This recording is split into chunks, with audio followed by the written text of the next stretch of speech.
Assalamualaikum warahmatullahi wabarakatuh. Selamat pagi dan salam sejahtera bagi kita semua. Yang kami hormati Wakil Ketua 1 Bidang Akademik STIM Bina Patria, yang kami hormati Bapak Ibu dosen serta jajaran staf akademik, dan yang kami banggakan rekan-rekan mahasiswa STIM Bina Patria. Puji syukur kita panjatkan kehadirat Tuhan Yang Maha Esa, karena atas rahmat dan karunia-Nya, pada pagi hari ini kita dapat berkumpul secara virtual dalam kegiatan sosialisasi mekanisme bimbingan dan fitur tugas akhir dan skripsi. Kegiatan ini dilaksanakan untuk memastikan proses bimbingan tugas akhir dan skripsi mahasiswa berjalan sesuai dengan aturan yang sudah ditentukan pada bidang akademik. Untuk mengawali kegiatan pada pagi hari ini, marilah kita menundukkan kepala sejenak untuk memohon keberkahan kepada Tuhan Yang Maha Esa. Ya Tuhan yang Maha Pengasih lagi Maha Penyayang, kami panjatkan puji syukur atas segala nikmat yang Engkau berikan, sehingga kami dapat mengikuti kegiatan ini. Berikanlah kami kemudahan dan pemahaman atas ilmu yang disampaikan pada hari ini, serta jadikanlah kegiatan ini bermanfaat bagi seluruh mahasiswa dalam mempersiapkan dan menjalankan proses tugas akhir dan skripsi. Amin. Hadirin sekalian, memasuki agenda utama, yaitu pemaparan materi mengenai mekanisme bimbingan serta fitur tugas akhir dan skripsi pada sistem akademik.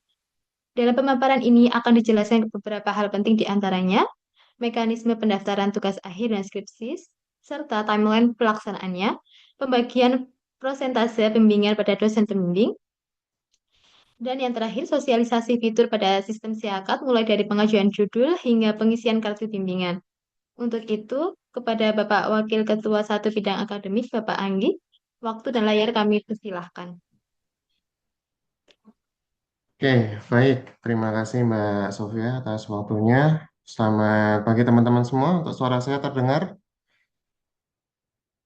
Dengar, Terdengar? Pak. Oke, baik. Ya, dari 229 yang join baru 99 mahasiswa. Baik, enggak masalah ya, karena untuk sosialisasi hari ini adalah berkaitan atau lanjut sosialisasi lanjutan, di mana ini merupakan masuk ke teknisnya ya. Kalau kemarin itu adalah berkaitan dengan perubahan mekanisme TA skripsi yang di mana itu akan berbeda sekali dengan tahun-tahun sebelumnya. Ya, yang kemudian dilanjut dengan chapter 2 hari ini berkaitan dengan bagaimana sih mekanisme serta berapa persentase masing-masing dosen dalam porsi bimbingan teman-teman semua. Oke, saya izin share screen dulu ya. Oke.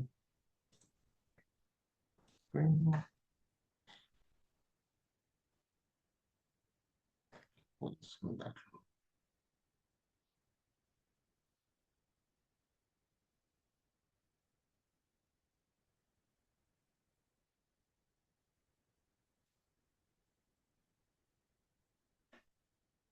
Baik, teman-teman semua, hari ini kita akan mulai masuk ke dalam materi. Ya, jadi latar belakangnya kenapa sih kok ada sosialisasi lagi? Ini sebenarnya sudah saya info waktu sosialisasi yang batch 2 bahwa nanti akan ada 3 sosialisasi berkaitan dengan mekanisme TA skripsi di mana harusnya ini dilaksanakan di tanggal 28 Februari, tetapi karena sistem siakat waktu itu sedang dalam kondisi perbaikan sehingga diundur di tanggal 7 Maret 2026.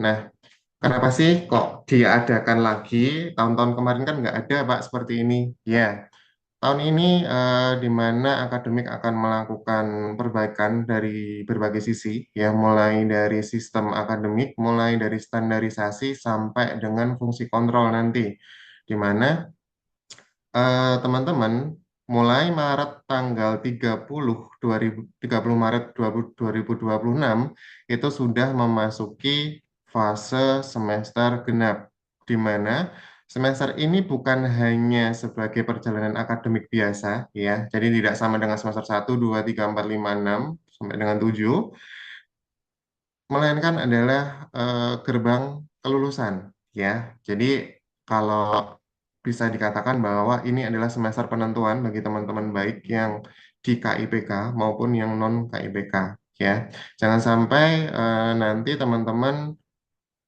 yang hari ini mengambil TA skripsi, ya, baik jalur KIPK maupun non KIPK itu tidak selesai tepat waktu. Harapan kami dari akademik kenapa saya mungkin beberapa kali agak cerewet ya mungkin di grup komunitas, yaitu memastikan teman-teman untuk lulus tepat waktu semua ya. Jadi tidak ada yang tertinggal lagi, tidak ada yang nanti-nantilah lulusnya ya, jangan seperti sampai terjadi seperti itu.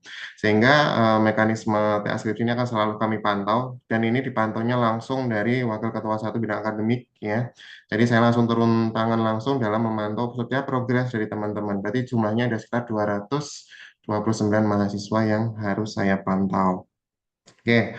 Nah, di pertemuan hari ini kita akan membahas berapa section sih? Kita akan membahas 3 section. Section pertama adalah mekanisme pendaftaran tugas akhir dan skripsi. Jadi kalau tahun lalu pendaftarannya masih menggunakan metode kertas ya, di mana teman-teman harus menumpuk beberapa file-file yang di mana itu cukup tidak efisien ya. Banyak ada yang hilang, ada yang nyusul dan sebagainya. Kemudian session kedua nanti adalah pembagian prosentase bimbingan dosen pembimbing karena ini menjadi masalah yang sangat-sangat apa ya selalu terjadi gitu ya, di mana dosen A mintanya apa, dosen B mintanya apa sehingga mahasiswa bingung. Nanti kita bahas bagaimana prosentase pembagiannya. Kemudian di session ketiga nanti kita akan ngomongin tentang sosialisasi fitur TA skripsi. Jadi bisa perlu dipahami teman-teman mahasiswa bahwa kita tidak menggunakan kartu bimbingan lagi yang mungkin warnanya kuning, hijau, sama pink ya. Kita tidak menggunakan itu lagi, tetapi kita akan menggunakan fitur TA skripsi di sistem Siakat. Jadi teman-teman nanti tidak hanya berhenti pada fitur TA skripsi bimbingan, tetapi sampai dengan pendaftaran wisuda. Jadi semua terdigitalisasi dalam satu tempat ya. Maka saya bilang di tahun ini semua berubah mekanismenya dibandingkan dengan tahun-tahun yang lalu. Baik, kita masuk ke session pertama dulu berkaitan dengan mekanisme pendaftaran tugas akhir dan skripsi ya. Oke, jadi ada 2 poin yang teman-teman harus persiapkan ya. Menu ini sebenarnya sudah muncul di Litara versi 2.0 yang mungkin teman-teman akses tuh angkanya sudah ganti V.2.0 ya.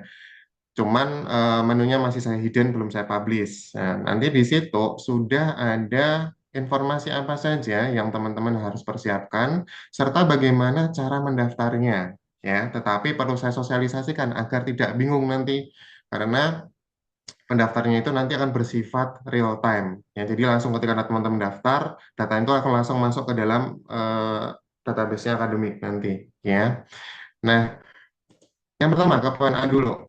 Ya, poin A ada 6 komponen yang teman-teman harus persiapkan. Ya, yang pertama adalah kartu tanda mahasiswa aktif atau KTM. Nanti masih ada pertanyaan Pak, gimana KTM-nya kalau hilang? Nanti saya akan jawab di bagian akhir ya. Kemudian yang kedua ada KRS semester berjalan. Jadi KRS yang teman-teman kemarin isi, ya silahkan nanti itu di scan, ya sama di kartu tanda akademik juga di scan, di KRS berjalan juga di scan, atau dicetak atau di download terserah ya, monggo mau seperti apa. Kemudian yang berikutnya adalah kwitansi pembayaran. Ini khusus yang non KIPK. Bagi yang jalur KIPK tidak perlu menyampaikan ini, tidak perlu memberikan kwitansi. Ini hanya khusus yang non KIPK, ya. Kemudian yang nomor 4 adalah transkrip validasi. Jadi validasi ini diambil dari sistem siakat teman-teman masing-masing. Jadi bukan ngambil yang di BAK ya, tapi ambil dari login sistem masing-masing di bagian transkrip cetak browser ya. Nah, itu nanti diunduh di portal masing-masing. Kemudian yang kedua adalah di set ya. Kemarin saya me-ACC beberapa beberapa ajuan KRS ya, di mana ada beberapa mata kuliah yang belum keluar nilainya ya, ada yang ngulang. Nah, silahkan di list ya teman-teman ya. Jadi nanti transkrip dulu, kemudian di bagian bawahnya ditambahkan mata kuliah yang belum keluar. Untuk SI itu masih ada 2 mata kuliah yaitu adalah kepemimpinan dan TOEFL ya. Kemudian di D3 itu masih ada kerja praktek tugas akhir dan TOEIC. Ya kalau nggak salah TOEIC ya. Kemudian kalau TI hanya skripsi saja ya. Silahkan tetap ditulis karena statusnya adalah nilainya belum keluar.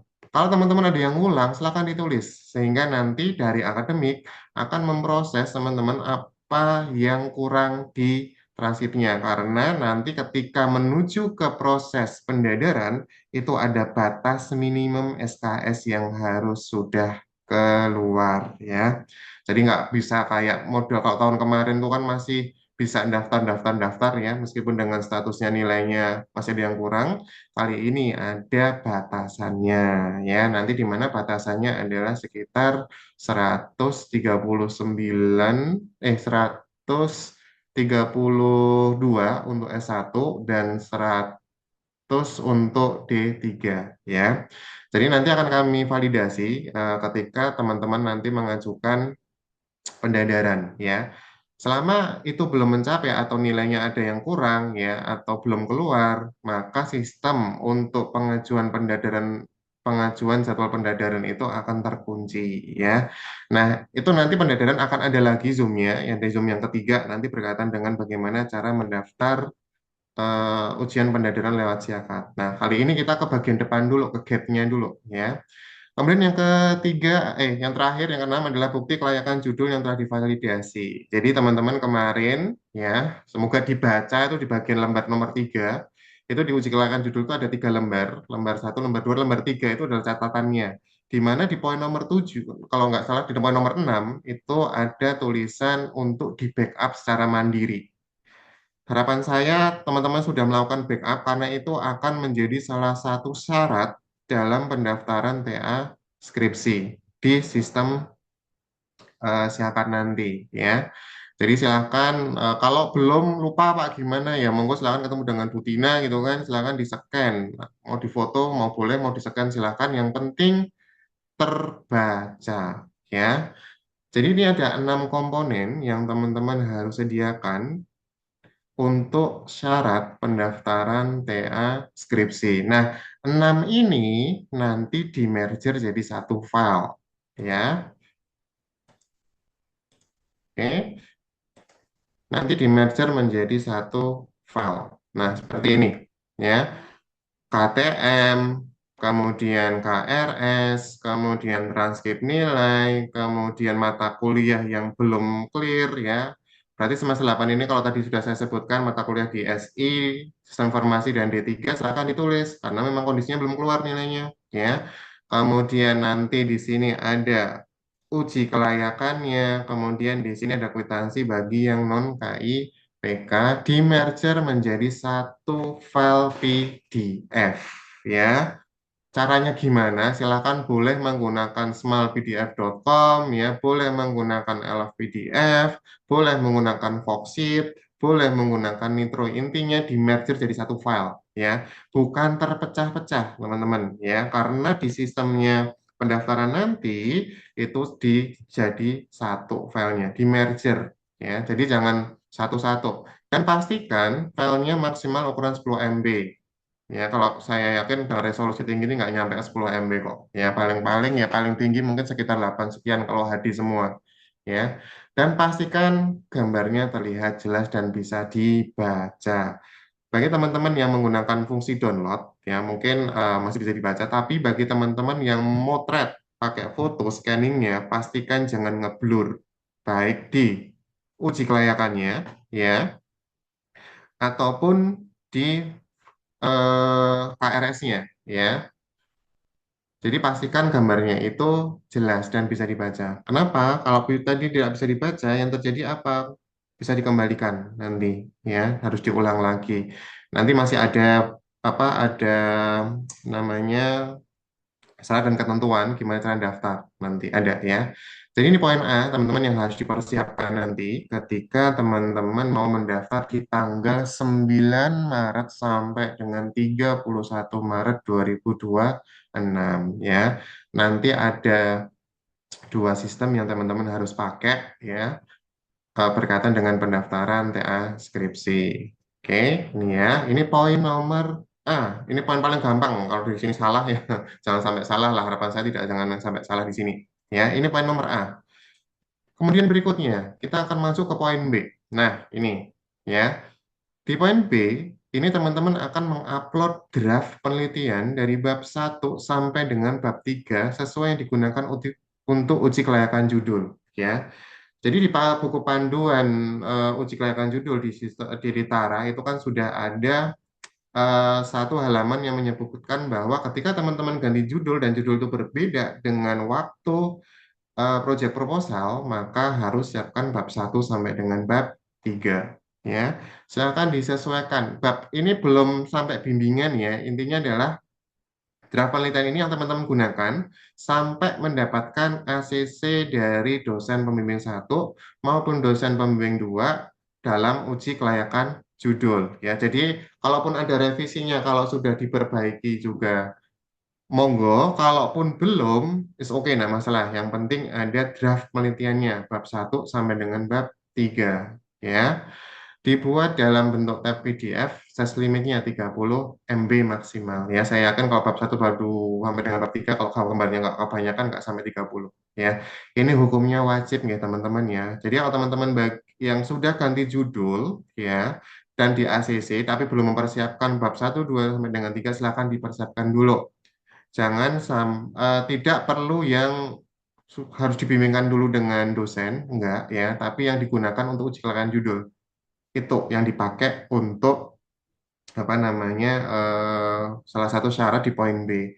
Karena uji kelayakan judul itu kan hanya berfokus pada cerita storytelling, kalian mau bikin apa ya. Kemudian baru nanti di tanggal 9 sampai dengan di bulan Juli, yang timeline-nya nanti ada di belakang, itu adalah proses bimbingannya. Ya, jadi silahkan di-upload. Gitu. Ya, ini berkaitan dengan poin A dan poin B yang teman-teman harus sediakan atau siapkan untuk mendaftar di pendaftar di tugas akhir dan skripsi. Ya, oke. Next step-nya apa? Nah, ini teman-teman ya. Jadi pendaftaran TA skripsi itu sudah ada di sistem Litara. Mungkin saya akan open nanti setelah selesai sosialisasi, ya, di mana di situ ada ketentuannya. Ya, yang pertama, pendaftaran hanya dapat dilakukan satu kali. Maksudnya gimana, Pak Anggi? Satu kali itu berarti dengan menggunakan email yang sama di poin nomor 2. Ya, karena kalau teman-teman nanti daftar lagi, yang ada apa terjadi duplikasi. Kalau terjadi duplikasi, nanti di bagian akademik untuk melakukan validasi status diterima atau tidaknya, itu nanti akan kesulitan. Sehingga pendaftaran dibatasi hanya satu kali. Ya. Yang kedua, wajib menggunakan alat email yang konsisten. Yang konsisten, sekali lagi. Ya. Jadi teman-teman menggunakan email yang sama saat mendaftar atau email yang terdaftar pada login mahasiswa. Itu kan di bagian login mahasiswa di data profile, itu kan ada email teman-teman kan. Silahkan gunakan email itu. Pak, kalau tidak aktif gimana? Atau sudah lupa passwordnya, ya silahkan diganti, diupdate datanya. Ya, sehingga nanti dari akademik ketika kita butuh apa namanya klarifikasi data atau pengelompokan data yang membutuhkan data email, jadi emailnya tidak terpisah-pisah atau tidak beda-beda. Sehingga monggo teman-teman gunakan email yang sama dengan yang ada di data mahasiswa pada profil masing-masing mahasiswa ya. Oke, kemudian berikutnya adalah apabila terdapat kendala atau kesalahan input data, silakan segera berkoordinasi dengan bagian akademik untuk tindak lanjut. Data ini maksudnya adalah misal dari segi judulnya itu kurang satu kalimat, dua kalimat, atau tiga kalimat gitu kan. Nah, silakan koordinasi dengan akademik ya. Tetapi nanti ada formnya ya. Apa yang salah ya, kemudian apa yang benar. Jadi data salahnya apa, perbaikannya data apa. Nanti ada formnya di mana form itu nanti dibawa ke bagian akademik ya, di mana nanti yang akan berurusan dengan pendaftaran adalah Bu Sofia tadi ya, yang selaku MC. Silakan nanti menggunakan form di sana berkaitan apa yang dirubah datanya. Ya, formnya nanti akan disediakan di Litara. Ya, oke. Kemudian masuk pada form pendaftaran sesuai dengan program studi masing-masing. Di sistem Litara nanti akan dipecah menjadi 3 program studi. Jangan sampai salah masuk, teman-teman, ya. Kalau prodinya TI silahkan masuk di TI, SI silahkan masuk di SI, D3 silahkan masuk di MI, ya.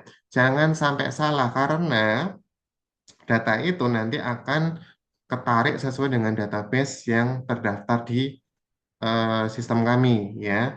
Jadi silakan teman-teman masukkan sesuai dengan program studi masing-masing. Jangan jangan masuk ke lapaknya orang lain, ya.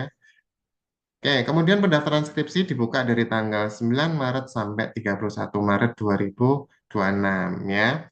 Jadi pendaftaran skripsi ini, skripsi dan TA skripsi ya, TA-nya kurang.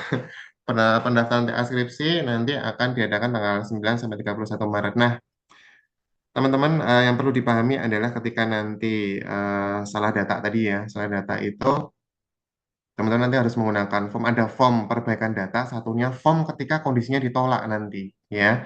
Di sistem Litara nanti, coba sekalian saya demokan nanti, ada menu status dengan catatan, ya. Di mana apabila kalau revisi apa diterima nanti warnanya hijau, kalau ditolak, kalau direvisi warnanya kuning, berarti ada beberapa mungkin file yang tidak terbaca atau apapun itu. Kemudian kalau merah itu berarti ditolak. Nah, kalau statusnya ditolak, maka teman-teman harus download form pengajuan penghapusan data pendaftaran, ya, agar teman-teman bisa daftar lagi dengan email yang sama, gitu, ya. Tidak diperkenankan apabila teman-teman sudah mendapatkan tombol merah ditolak, kemudian daftar lagi dengan email yang berbeda, maka tidak akan diproses, akan langsung dihapus, ya. Kembali lagi ke poin nomor 2, emailnya harus sama. Jadi kalau ketika mendaftar ternyata salah datanya merah, ya silahkan download form untuk penghapusan database-nya dulu. Nanti data ditaruh di Mbak Sofia, ya, sehingga nanti dihapus datanya. Nah, teman-teman baru bisa masuk lagi, bisa daftar lagi. Gitu ya. Formnya ada 2 berarti. Form 1 adalah form untuk perbaikan kesalahan data. Form yang satunya adalah untuk menghapus dari database pendaftaran. Ya, jadi ada 2. Nanti semua ada di Litara. Nanti silakan teman-teman gunakan kalau memang terjadi seperti itu. Harapan saya tidak terjadi, ya. Karena kalau terjadi seperti itu lagi kan otomatis mundur lagi, nyiapin lagi, nyeken lagi dan sebagainya. Ya, silakan sebelum disubmit datanya, monggo dipastikan data itu sudah benar-benar valid. Gitu. Oke, demikian ketentuan teknisnya ini semua sudah ada di Litara. Ya mungkin saya demokan sedikit, ya. Saya demokan sedikit, saya close dulu. Untuk share screen-nya, saya akan masuk ke share screen satunya. Bentar. Sistem Litara. Oke,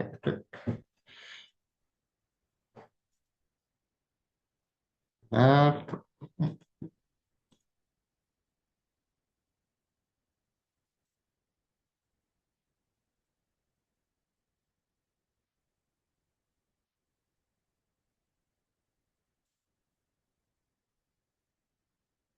Baik.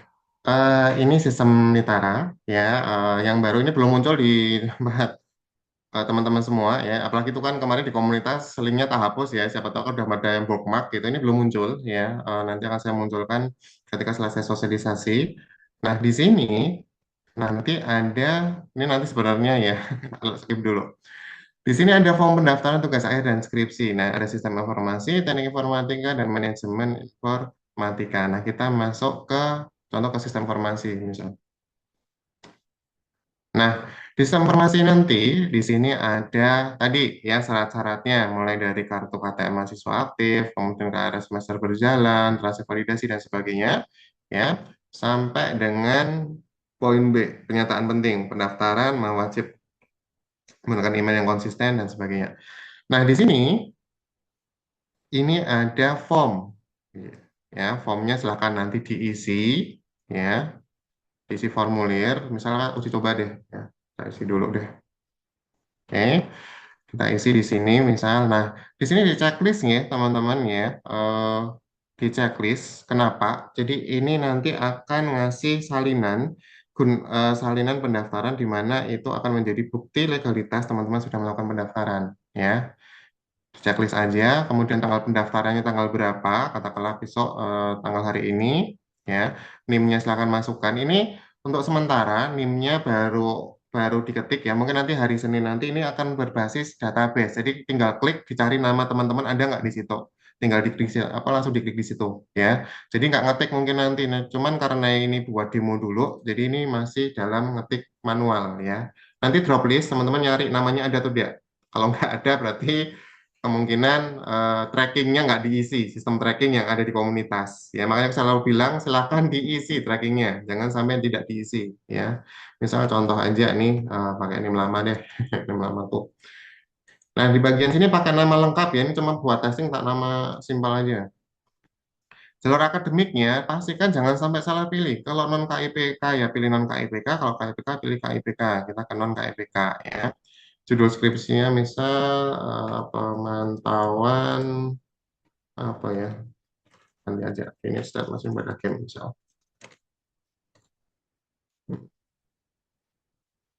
Oke, kemudian nanti nah ini tanggal pendadarannya kapan targetnya nanti kira-kira mau aku mau target pendadarannya adalah di tanggal misal Mei ya, nanti ada timelinenya daftarnya mulai kapan kemudian ujungnya mulai kapan ya. Saya akan mulai di tanggal 21 deh nanti pendadarannya. Nomor HP-nya silahkan dimasukkan aja. Oke, kemudian berikutnya ya, ini kita demo dulu. Nah, di sini misal upload file, saya upload file dulu. Ini ada file nggak di sini ya? Kita tarik dulu sebentar.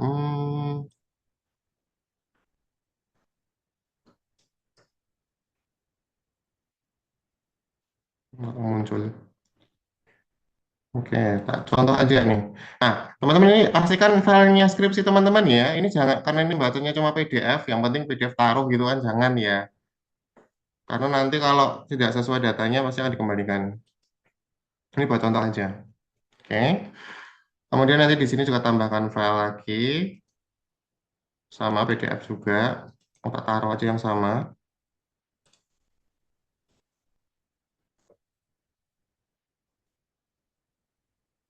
Nah, di sini ada kalimat ya. Setelah melewati lelah proses penelitian ini, apa pencapaian besar yang ingin teman-teman harapkan ya.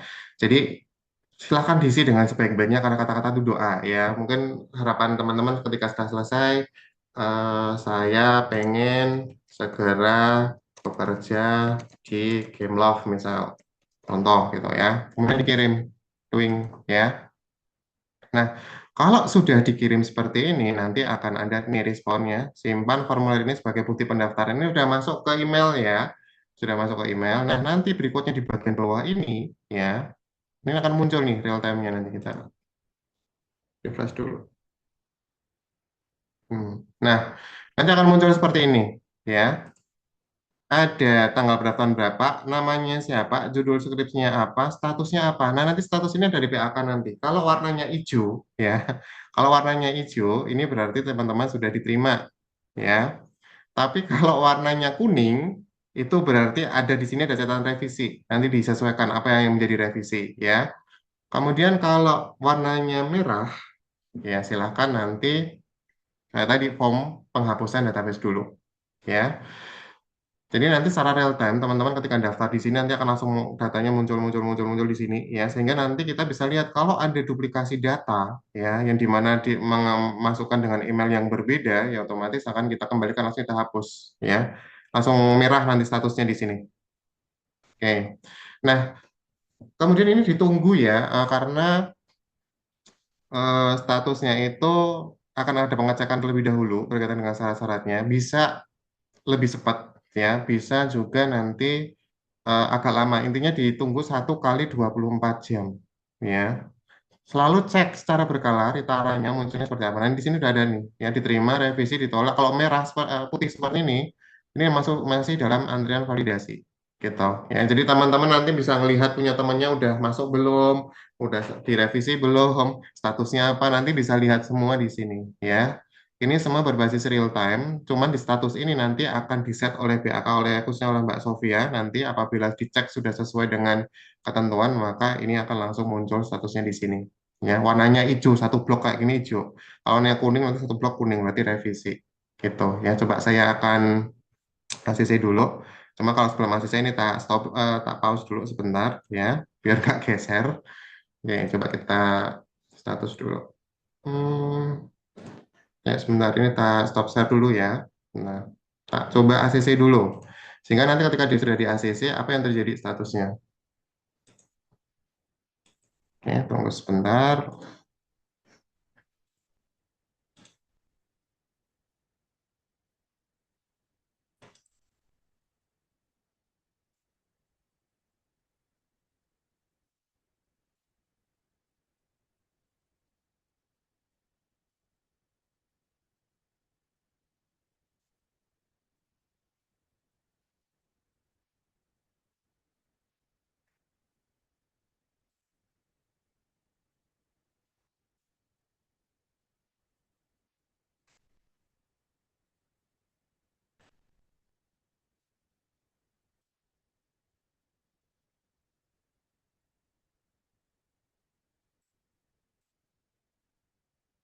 Oke, kalau sudah diterima, nanti statusnya seperti ini ya, status diterima. Nah, kalau diterima, ini warna hijaunya belum muncul ya. Ini kalau sudah diterima nanti biasanya warnanya hijau. Jadi nanti ditunggu teman-teman karena proses antara dari spreadsheet-nya, ya dari data spreadsheet-nya masuk ke dalam liternya itu butuh proses untuk change-nya itu sekitar 10 sampai 15 menit ya. Jadi nanti kalau misal dari akademik sudah melakukan revisi dan di sini belum belum muncul, silakan teman-teman di-refresh aja ya, di refresh aja kalau enggak ya udah ditunggu 15 menit kemudian nanti baru muncul di sini ya intinya ditunggu 1 kali 24 jam ya nggak usah dicatin mas saya udah ngajukan tolong dicek nggak usah ngecek di BAK nggak usah dicatin BAK-nya nggak usah gitu kan ditunggu aja pasti itu akan muncul statusnya nah kalau ini nanti statusnya sudah muncul ini akan berefek kemana berefek ke sistem siakat nanti ya teman-teman nanti ketika ngajuin di judul sistem siakat tuh nanti ada verifikasi dulu. Nah, verifikasi nanti akan diterima kalau ini statusnya udah oke, sudah diterima, maka di siakat baru akan ke checklist, baru teman-teman bisa berprogres untuk bimbingan. Selama itu belum terverifikasi, teman-teman nggak bisa bimbingan, ya. Tidak bisa bimbingan, dosen pembimbing juga tidak bisa mengakses data kalian, ya. Teman-teman juga tidak bisa melakukan cetak bukan melakukan cetak, tidak bisa melakukan pengisian progres bimbingan ya selama belum diverifikasi oleh bidang akademik ya. Ini seperti ini nanti contohnya. Nah, ini berkaitan dengan pendaftaran TA skripsi ya, yang dimana ini nanti akan muncul di tanggal 9 sampai dengan tanggal 31 Maret ya. Nanti akan kita perbaiki database-nya sehingga nanti teman-teman tidak perlu ngetik satu-satu kata di NIM ya nama, nanti kita akan menggunakan Dropis sehingga teman-teman tinggal nyari namanya aja, namanya siapa ya, klik nanti judulnya apa gitu. Baik, itu untuk berkaitan dengan seksi satu, yang session satu berkaitan dengan pendaftaran di sistem Nitara ya. Jadi ada yang mau tanyakan dulu teman-teman sebelum kita masuk ke section nomor 2? Monggo, ada yang mau tanyakan dulu?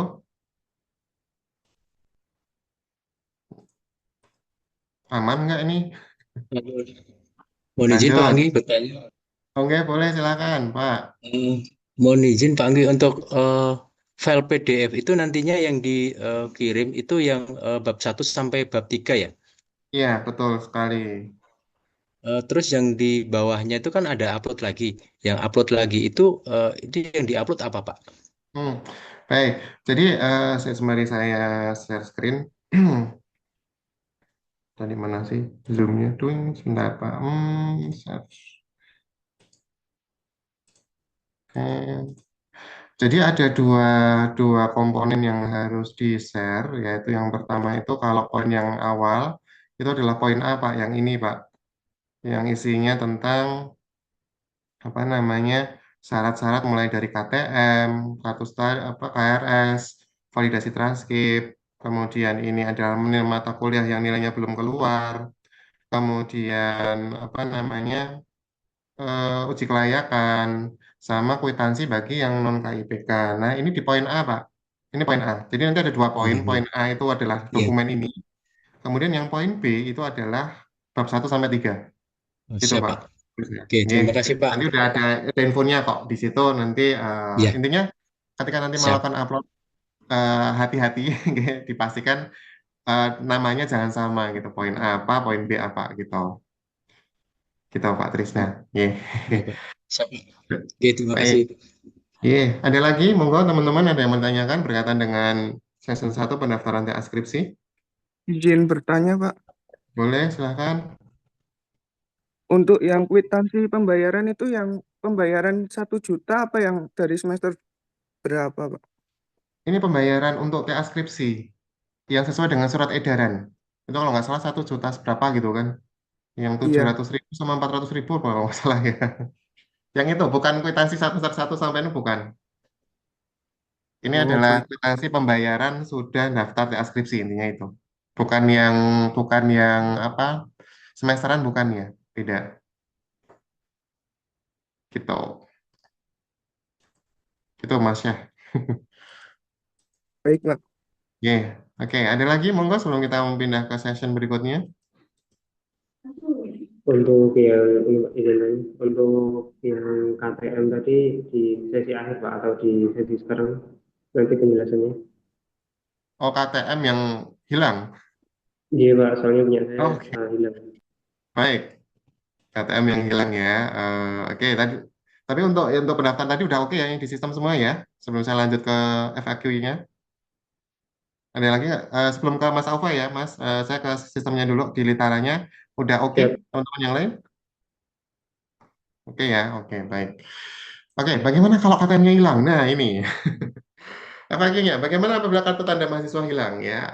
Oke, kemarin beberapa mahasiswa sudah menemui saya ya, berkaitan dengan KTM yang mungkin ada yang nggak diambil, ada yang entah hilang kemana gitu ya, atau baru ingat ketika mau skripsi ya, untuk TA skripsi baru ingat oh aku belum ada KTM ya. Ya itu sebenarnya udah menjadi aktivitas yang sehari-hari ketika setiap masuk ke dalam TA skripsi itu pasti ada yang hilang. Nah, gimana kalau hilang? Nah, teman-teman bisa menggantinya dengan surat pernyataan kehilangan yang ditujukan pada Wakil Ketua 1 Bidang Akademik untuk ke saya. Ya, formnya nanti akan ada di website Litara.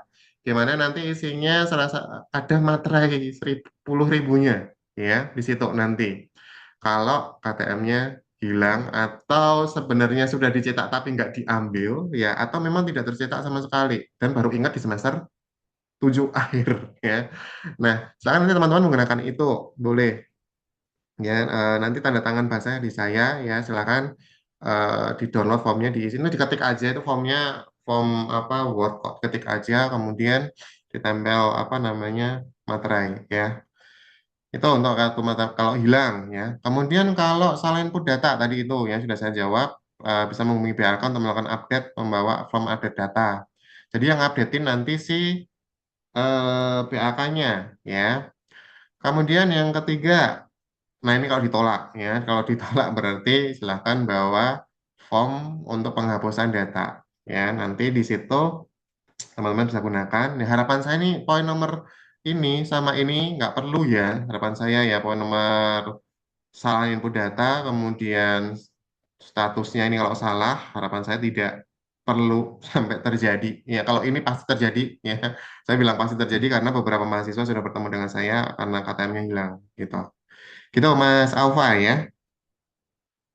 Mas Alfa tuh Iya di Pak, tadi. terima kasih Pak. Ya, baik. Oke, berikutnya kita lanjut ke section nomor 2. Nah, ini ya, dan tidak kalah penting nih. Pembagian prosentase bimbingan dan dosen pembimbing, ya. Di session ini kita akan membahas bagaimana sih batasan atau apa ya namanya prosentase dari dosen pembimbing ya. Oke, kita masuk dulu ke apa yang berbeda di tahun-tahun sebelumnya dengan tahun sekarang ya. Yang pertama adalah berkaitan dengan eh, instruksi yang sering bertabrakan ya.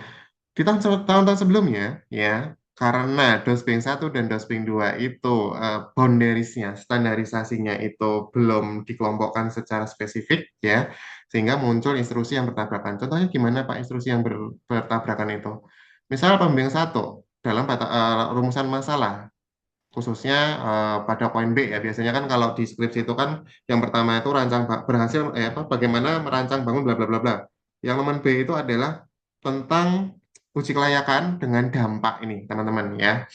Jadi ada beberapa dosen dosen pembimbing yang mengartikan uji kelayakan dengan dampak itu sama ya. Tapi dalam dalam apa namanya prakteknya uji kelayakan dengan dampak itu berbeda ya. Uji kelayakan itu membahas tentang bagaimana suatu sistem itu layak digunakan atau tidak. Itu namanya uji kelayakan. Tapi kalau dampak itu berfokus pada setelah aplikasi ini dilakukan, apakah ada peningkatan? Misal kalau ngomongin tentang engagement rate ya atau nilai engagement, apakah ada peningkatan? Nah, itu baru dampak. Nah, ini kadang yang menjadi apa namanya multi instruction teman-teman ya. Misal pembimbingnya saya pengen menggunakan uji kelayakan. Di pembimbing yang kedua pakainya dampak. Yang terjadi apa? Mahasiswanya bingung ya. Akhirnya bingung mau milih yang punya Pak Anggi nanti dicing sama yang dosping yang kedua, mau pilih yang dosping dua nanti dicing sama Pak Anggi nih. Nah, akhirnya apa yang terjadi? Mahasiswanya jadi ragu-ragu, berhenti bimbingannya jadi lama lagi gitu ya. Nah, di sekarang tidak terjadi seperti itu, teman-teman ya. Jadi bimbingan yang sinkron dan selaras. Jadi masing-masing dosping nanti ini punya koridornya masing-masing nih. Ini mau kemana nih?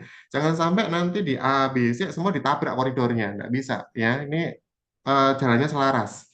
Nanti di pembimbing satu ngapain, di pembimbing dua ngapain ya. Yang kita akan merujuk kepada poin yang ke nomor dua.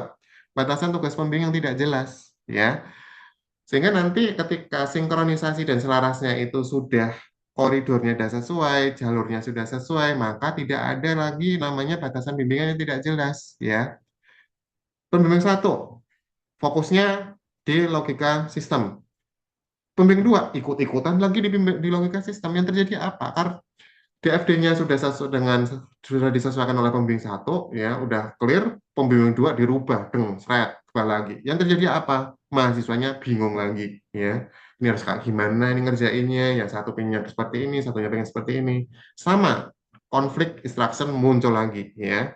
Nah sekarang presentasinya dibagi menjadi 60%, 40%, di mana pembimbing satu itu 60% berarti berhubungan dengan pembuatan sistem, dan 40% itu berkaitan dengan administrasinya, dengan laporannya ya. Tapi nanti ada klausa khusus ya, tapi nanti setelah ini kita bandingkan dulu tabelnya. Kemudian yang ketiga, pencatatan progres yang masih manual atau fisik. Manual tracking dulu mungkin bagi teman-teman yang hari ini bergabung ya, yang masih menggunakan metode yang lama, yaitu adalah menggunakan buku kartu bimbingan yang warna kuning, pink sama merah kalau nggak salah ya, kuning hijau pink kalau nggak salah ya. Nah, itu yang terjadi apa? Kadang ketika bimbingan tidak dibawa ya, atau ketika mau daftar alasannya hilang ya, di mana data itu nggak ada backupnya teman-teman ya. Ada lagi yang misal karena ini musim hujan nih ya, kehujanan rusak ya, rusak minta lagi. Yang terjadi apa ya, datanya jadi trackingnya lupa kan, ini mau nulis apa yang kemarin-kemarin, sehingga trackingnya hanya diisi asal akhirnya karena tidak ada backupnya. Nah, yang di sekarang itu teman-teman akan tetap menggunakan manual fisik tapi di backup di sistem siakat ya. Jadi nanti teman-teman ketika bimbingan ya, ketika nanti konsultasi dengan dosen pembimbing, dipastikan dicatat revisinya. Ini kali ini dosen tidak menuliskan ya. Biasanya dosen yang nulisin, sekarang teman-teman yang nulis sendiri. Dosen tinggal nge-approval, oh ini benar nih, oke, oke, oke ya. Jadi teman-teman harus aktif ketika nanti bimbingan. Ini berbalik lagi ya, sama dengan uji kelayakan judul, teman-teman yang bercerita. Teman-teman yang jelasin, dosen itu sebagai teman diskusi ya, bukan kebalik, dosennya yang ngomong panjang, teman-temannya cuma tinggal dengerin ya.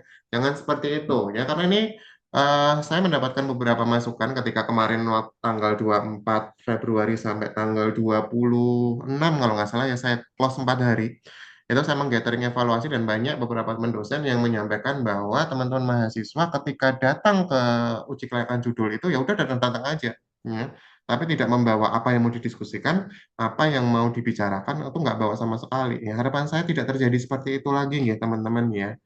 Tolong dipersiapkan sebaik-baiknya. Jangan sampai nanti dosanya itu nandai teman-teman kayak red flag gitu loh. Ini bimbingan ini udah tinggal aja. Jangan sampai seperti itu teman-teman ya. Karena ketika nanti dosanya sudah bad mood nih ya, dosanya udah malas, ujung-ujungnya kalian nanti bimbingannya cuma disuruh ninggal pasti. ya. Nah, biar tidak malas gimana dosennya tergantung teman-teman ya. Jadi datang bawalah sesuatu yang perlu didiskusikan, perlu dibicarakan ya. Jangan cuma naruh laporan, Pak, saya mau bimbingan. Oke, kamu mau bimbingan apa? Nggak tahu Pak apa ya Pak. Boleh dicek dulu nggak Pak? Nah, jangan seperti itu teman-teman. Kita pasti akan ngecek, tapi teman-teman bawa dari rumah itu, aku punya masalah ini Pak, enaknya gimana ya? Nah, itu diskusinya jadi dua arah teman-teman ya. Jadi harapan saya nanti dengan perubahan mekanisme seperti ini, teman-teman persiapin sebelum bimbingan ya, persiapin dulu. Meskipun nanti ngerjain misal kayak gini, bab satu itu belum selesai, belum sampai bagian apa tuh sistematika penulisan nih, baru sampai dengan tujuan. Tapi nggak yakin, bimbingan dulu boleh nggak? Boleh silahkan teman-teman, ya. Jadi nggak harus nunggu sampai sistematika selesai di bab satu dari awal sampai akhir selesai dulu, baru bimbingan nggak. Selama progres, bimbingan dulu nggak apa-apa. Pak, kalau misal bimbingannya nggak pakai apa namanya laporan dulu, tapi saya baca catatan dulu boleh nggak? Boleh silahkan teman-teman, ya. Jadi nggak perlu nunggu data kalian tuh clear dulu. Bawa coretan aja, pakai orek-orekan aja nggak apa-apa, yang penting bisa cerita. Ya, itu. Kejelasan adalah kekuatan. Ketika kamu tahu kemana kamu melangkah, jalan akan terbuka dengan sendirinya. Ya, ini loh maksud saya teman-teman. Kalau teman-teman udah memahami apa yang mau dibuat, apa yang mau dikerjakan, konsepnya udah jelas, kita diskusinya enak. Tapi kalau datang kosongan, nggak ngerti mau bahas apa, nah itu yang jadi masalah teman-teman. Ya, silakan nanti ketika bagi teman-teman yang sudah di ACC, silakan dipelajari lagi, di-down lagi, ya. Bagi yang belum di ACC, ayo, ya. Ini waktunya sudah panjang. Ini biasanya dosen tidak akan memberikan kesempatan 2 kali gitu kan, karena udah panjang banget dari Februari sampai hari ini. Masa kok belum paham-paham ya? Ini berarti tanda tanya, dipelajari atau tidak, gitu kan? Silakan mulai dipersiapkan sebaik-baiknya. Oke, ini adalah tabel perbedaannya, ya. Kemudian yang kedua, nah tabel responsibility seperti apa antara dosen pembimbing 1 dan dosen pembimbing 2, ya. Di sini kita lihat dari inti penelitian dulu, ya. Dosen pembimbing 1 60%, dosen pembimbing 2 adalah 40%, ya. Tapi nanti ada klausa khususnya, tapi nanti. Yang pertama adalah inti penelitian, kesesuaian judul dengan masalah dan solusi teknologi. Ini tugasnya untuk pembimbing 1, ya. Pembimbing 2 berfokus pada sistematika penulisan dengan pedoman sesuai dengan pedoman yang sudah ada di Litara, itu pedoman panduan transkripsi, ya. Harus sesuai itu. Itu tugasnya dosen pembimbing 2. Jadi dosen pembimbing 2 tidak bisa mengotak-ngatik judul kecuali kecuali diskusi dengan pembimbing 1 secara langsung, ya. Kalau sudah di pembimbing 1 sudah oke, datanya sudah seperti itu, oke, silahkan. Tapi kalau uji kelayakan, semua porsinya sama ya teman-teman ya, kalau uji kelayakan. Tapi kalau sudah masuk ke dalam bimbingan, beda. 60%-nya siapa, 40%-nya siapa, ya. Kemudian yang kedua, arsitektur sistem, alur logika, desain, database, struktur kode, dan yang bersifat teknis. Ini teknis tugasnya dosen pembimbing 1. Ya, ngomongin dari IRD, ngomongin DFD, ngomongin screenplay, ngomongin game development, ngomongin flow of diagram, tugasnya siapa? Pembimbing 1. Ya, pembimbing 2 tugasnya ngapain? Penamaan gambar, tabel, dan lampiran teknis agar rapi dan terbaca. Lebih ke sistematika penulisan. Tetapi boleh nggak ngasih masukan? Boleh, kasusnya sama, dosen pembimbing 2 diskusi dengan dosen pembimbing 1 secara mandiri. Ya, kalau memang dikatakan, oh ini sebenarnya nggak bisa Pak Anggi kalau kayak gini, ya mungkin kita bisa dibuat seperti ini. Boleh diskusi dengan dosen pembimbing 1 nanti. Ya, tinggal nanti, oh dosen pembimbing 1, oke udah oke siap, baru difloorkan ke mahasiswa. Bukan ke mahasiswa dulu, baru mahasiswanya bingung nanti mau diskusi Pak Anggi gimana ya. Tapi dosen pembimbingnya yang harus diskusi langsung dengan pembimbing 1. Ya. Implementasi, pengujian, validasi output sistem, logika itu tugasnya pembimbing 1. Teknis lagi, ya. Kenapa menggunakan skala Likert? Kenapa dikatakan 60% itu adalah tugasnya si pembimbing 1. Ya. Pembimbing 2, penulisan narasi hasil pengujian dan kesusahan bahasa. Berarti ngomongin apa? Novelty, teman-teman. Pembimbing 2 nanti, ya. Kebaruannya apa, ya. Citasi dengan jurnalnya sesuai atau tidak, ya. Kemudian bagaimana penulisan bahasanya, rata kirinya sesuai atau tidak, itu tugasnya pembimbing 2 nanti, ya. Tapi pembimbing 2 juga bisa memberikan masukan, sekali lagi bisa memberikan masukan, tetapi tidak pure 100%, ya. Dimana nanti pemberian masukan langsung didasarkan pada pembimbing 1, langsung diskusi kalau memang dirasa menemukan kejanggalan pada sistem teknis yang sudah diasisi oleh pembimbing 1, ya. Kemudian dokumen fisik menyetujui si konten naskah secara ilmiah. Berarti nanti dari bab 1 sampai dengan bab terakhir, bab 5, ya.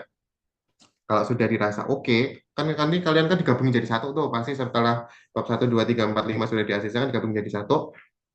Nah, itu tugasnya pembimbing nanti untuk melakukan pengecekan ya. Kalau sudah setuju dengan kontennya, baru yang pembimbing dua adalah menyetujui kelengkapan berkas, format, template, dan margin font. Jadi semua data lampiran pendukung, ya, misal kalau kalian melakukan pretest, kemudian testing, uji validasi, itu kan di lampiran. Nah, itu tugasnya apa? Pembimbing dua yang akan mengecek. Ya, apakah sudah sesuai, datanya udah oke, penulisannya udah sesuai, apa, sudah relatable dengan bagian atas, bagian bawah nyambung atau enggak. Nah, itu nanti tugasnya pembimbing dua, ya. Jadi secara apa namanya, secara teknis nanti pembimbing satu ini berfokus pada semua rancangan yang teman-teman mau bikin ya, mulai dari hulur sampai dengan hilir ya. Kemudian dosen pembimbing dua nanti akan berpengaruh pada administrasi laporannya, tetapi masih diperbolehkan untuk memberikan masukan apabila dirasa di teknisnya pembimbing satu ada yang berbeda atau mungkin bisa dioptimalisasikan dengan cara yang lain, itu boleh ya. Jadi kita tidak stuck langsung 40%, berarti dosen dua nggak boleh ngasih ngasih masukan ke satu, nggak seperti itu ya, tetap ada fleksibilitas di situ ya. Nah, di bagian bawah mahasiswa dilarang mengubah arsitektur sistem tanpa persetujuan pembimbing satu ya, dan dilarang mengubah format naskah atau administrasi pembimbing dua yang telah disahkan oleh pembimbing dua. Jadi pembimbing satu juga akan berkoordinasi teman-teman ya. Misal pembimbing dua, ini kayaknya harusnya masuk data ini deh. Gimana kalau menurut pembimbing dua? Ya oke. Nah sama ya. Pembimbing dua kalau masih masukan berarti konsolidasi dengan pembimbing satu. Begitu juga pembimbing satu dengan pembimbing dua. Kalau mau rubah bagian penulisan harus diskusi dengan pembimbing dua gitu ya. Perbedaan arahan harus segera dikonsultasikan melalui jalur koordinasi yang santun demi tercapainya organisasi karya. Jadi kami yang akan berkonsolidasi, ya misal ketika ditemukan apa namanya yang kurang sesuai, mungkin bisa dioptimalisasikan atau mungkin bisa disederhanakan seperti ini, itu adalah tugas dari kami pembimbing satu dan pembimbing dua ya. Jadi nanti jangan sampai seperti ini. Aku maunya seperti ini, mahasiswa kamu yang komunikasi ya dengan pembimbing satu ya, kamu yang jelasin gitu. Nah, kadang penjelasannya antara mahasiswa dengan dosen pembimbing itu kan pasti kan berbeda ya, teman-teman ya. Mungkin di teman-teman ada yang terlewat ya, di dosen pembimbing dua dia merubah ini karena konsepnya apa-apa. Nah, teman-teman kan kadang terbatasnya pengetahuan ya, sehingga menjelaskannya jadi bingung gitu. Sehingga ini nggak bisa, pembimbing satunya yang bilang nggak bisa, ini nggak bisa dirubah gitu kadang. Nah, itu nanti tugasnya akan di cover oleh pembimbing satu dan pembimbing dua untuk melakukan konsolidasi ya apabila ada perubahan atau ada narasi yang perlu diperbaiki gitu ya. Itu tugasnya secara gambaran antara pembimbing satu dengan pembimbing dua. Aturan responsibility-nya seperti itu, teman-teman ya. Oke, kemudian tadi saya bilang klausa khusus. Apa itu klausa khusus? Kita next dulu. Nah, ini kode quick guide-nya dulu ya sebelum ke klausa khusus. Ini gambaran cepatnya itu kayak gimana toh antara P1 dengan P2 gitu ya. Misal bab 1, P1 fokus pada latar belakang masalah ya dan tujuan penelitian. P2 fokus pada teknik penulisan dan susunan identitas mahasiswa ya. Ya nama dan sebagainya gitu kan, kemudian dari penulisannya seperti apa naratif, deskriptif dan sebagainya gitu kan, itu tugasnya P2 ya. Bab 2 landasan teori, fokus pada kebenaran teori teknologi yang diambil. Jadi apa novelty-mu, kamu bikin game seperti ini bla bla bla, apa yang menjadi kebaruan, ya itu tugasnya P1. P2-nya ngapain, ngecek bener nggak nih, jangan-jangan kamu ngambil jurnalnya bukan jurnal yang Sinta nih misal, bukan yang Skok, bukan yang jurnal biasa nih, bukan yang terindeks atau apapun itu ya, sebagai sumber referensi. Nah, bab tiganya fokus pada perancangan sistem dan struktur data. Ini teknis, berarti P1 yang dominan teman-teman ya, yang dominan ngotak-ngatik, bukan ngotak-ngatik, yang berdiskusi sistem soal deep down ya, sampai dalam-dalamnya itu adalah tugasnya P1. P2-nya fokus pada kerapian diagram ya, penomorannya, penulisannya, rata kiri kanannya itu adalah tugasnya P2 nanti. Kemudian bab 4, P1 dominan banget nih ya, sama demonstrasi produk. Berarti kan kalau kita ngomongin di apa namanya sistem informasi, berarti kan uji kelayakan ya, kalau di apa namanya di videografi ya berarti praproduksi ya, praproduksi, pretest ya, preproduksi. Kemudian kalau di game development ya berarti pengujian heuristik ya atau pengujian beta testing. Nah, itu nanti akan dominan di bab 3 dan bab 4 itu adalah P1 karena apa, teknis teman-teman ya. Kemudian nanti P2 adalah penyajian data, apakah sudah sesuai transkrip screenshot-nya, apakah bisa dibaca, datanya seperti apa, itu nanti tugasnya P2 ya. Bab 5, P1 fokus pada kesimpulan, P2 fokus pada kelembatan daftar pustaka dan lampiran. Ya, jadi kalau P1 cuma fokus kesimpulannya apa, nah tugas yang berikutnya kesimpulan, saran, dan rekomendasi. Ya, P2-nya fokus pada daftar pustakanya. Wih, sesuai dengan format sekarang formatnya kan pakainya IEEE ya, bukan apa style lagi ya IEEE. Apa udah sesuai antara nomor satu dengan di latar belakang udah sesuai atau belum ya? Kemudian nanti lampirannya udah lengkap atau belum nanti tugasnya P2 gitu ya. Ini gambaran secara cepatnya seperti itu.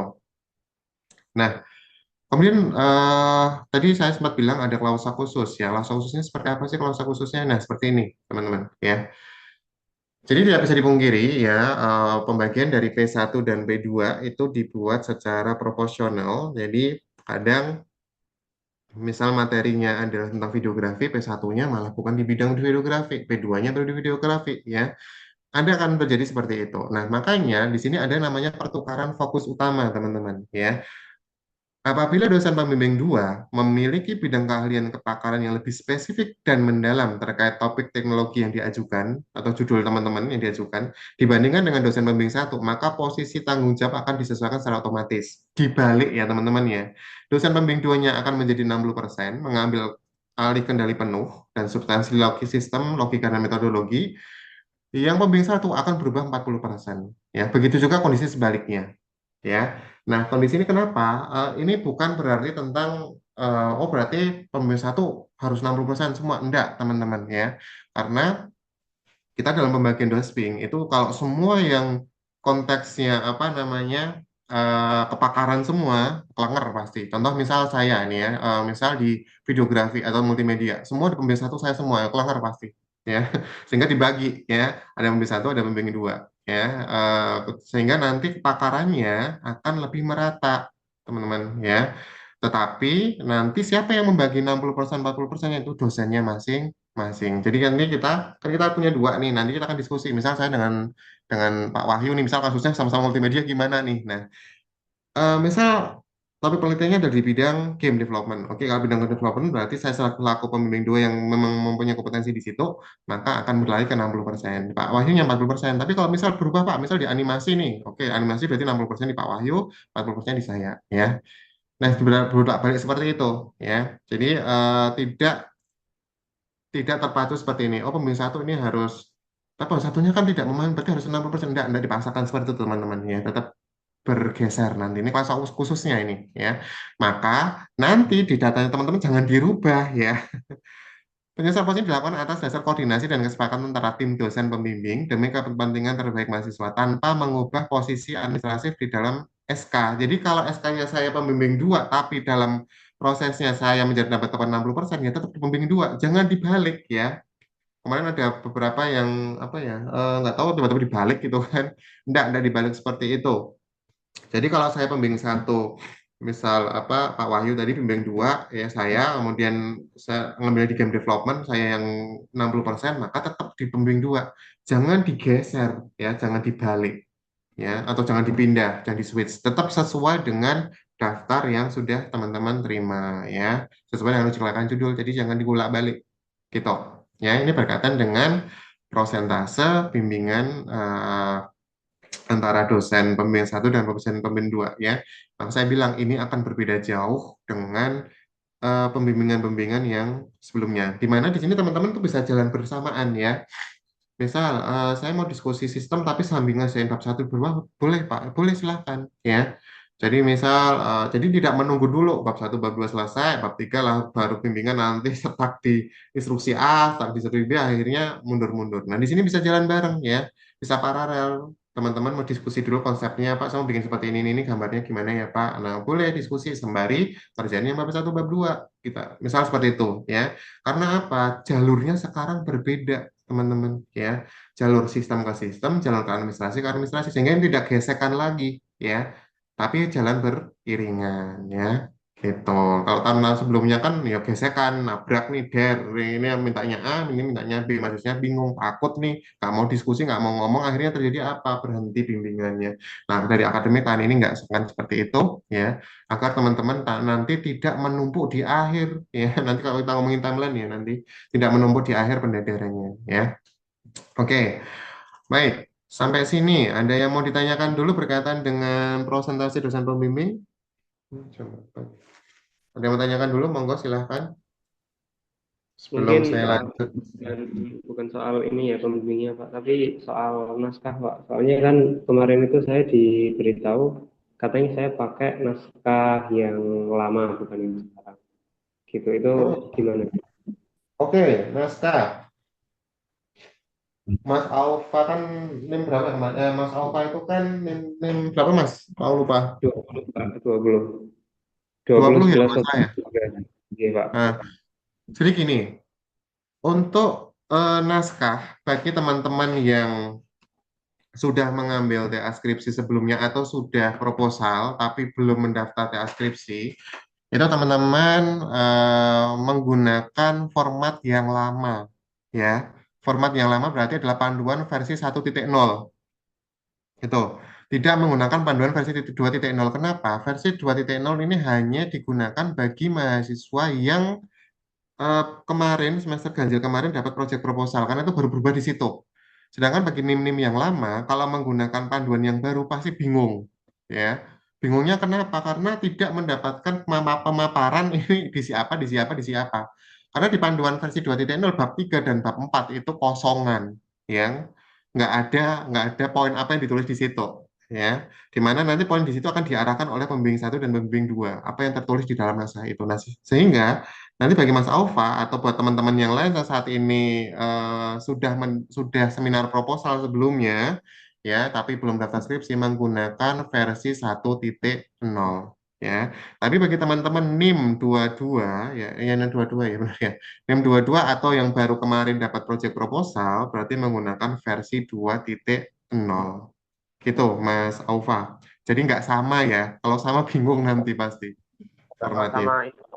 sama itu naskahnya bisa dicek di mana nih Pak? Soalnya kemarin itu saya kan udah tanya sama Pak Waluyo, katanya sedang dicarikan gitu. Itu Oh, panduannya. menunggu di panduannya itu dicek di apakah di Litara ada atau Ya, nanti tak upload untuk panduan yang versi 1.0. Ada Pak Endi, Pak. masih ada udah.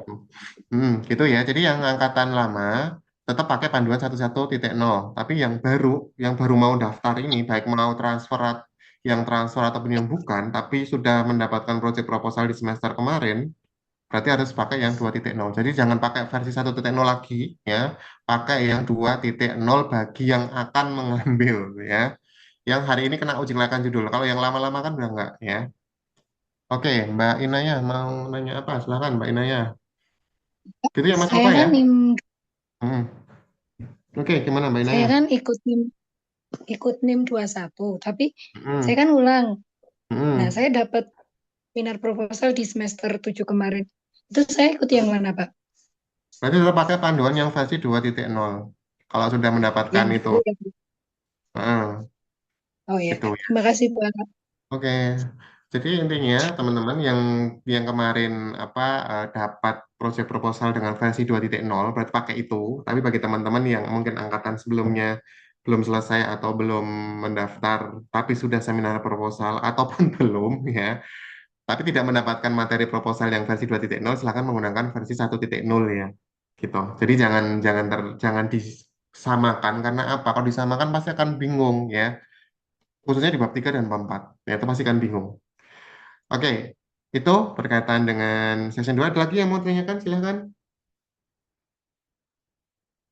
Oke, udah aman ya berarti ya. Baik, kalau sudah aman, saya lanjut ke session nomor 3. Session nomor 3 adalah sosialisasi fitur TA skripsi pada sistem siakat. Ya. Baik teman-teman, jadi sistem siakat ini sebelum kita masuk ke sana, kita ngomong dulu nih, dua sistem ini, ya. Kenapa sih Pak Anggi kok ada sistem Litara? Kenapa kok ada siakat Biba? Tahun-tahun kemarin nggak pernah ada nih sistem Litara namanya, ya. Litara baru muncul kemarin ya, ketika uji layakan judul dan perubahan mekanisme. Saya jelaskan dulu perbedaannya, karena dua sistem ini bukan bukan saling membunuh, ya, pastinya bukan saling membunuh, tapi saling berkolaborasi, saling melengkapi satu sama lain, teman-teman, ya. Kita jelasin dulu ini karena ini belum tak jelasin kemarin di chapter 1 belum, nih chapter 2 tak jelasin dulu Litara dengan Zakat BIPA. Oke, ke Litara dulu. Litara dulu ini kalau ibaratnya adalah peta atau buku panduan penunjuk akan jalan tidak tersesat ya. Jadi semua informasi berkaitan dengan mekanisme pendaftaran, kemudian persyaratan, kemudian informasi apapun berkaitan dengan TA skripsi, ini sebenarnya tidak hanya TA skripsi ya, tapi semua lingkup akademik yang ada di STIM Bina Matria semua akan masuk ke dalam Litara. Ya, yang pertama adalah peran utamanya adalah sosialisasi alur, tutorial sistem, pengumuman jadwal, dan pusat unduhan berkas. Jadi semua ini kan hari ini teman-teman menggunakan hanya di fokus di TA skripsi, tapi nanti di persyaratan administrasi itu semua surat akan masuk semua di situ.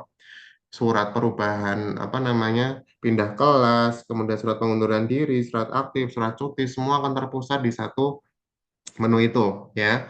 Mungkin saat ini Litara ini sedang kami kembangkan dengan domain sendiri. Ini kan masih nempel di search Google ya. Ini sedang dikembangkan untuk berdiri sendiri di litara.bipa.my.id ya. Nanti akan berdiri sendiri di situ.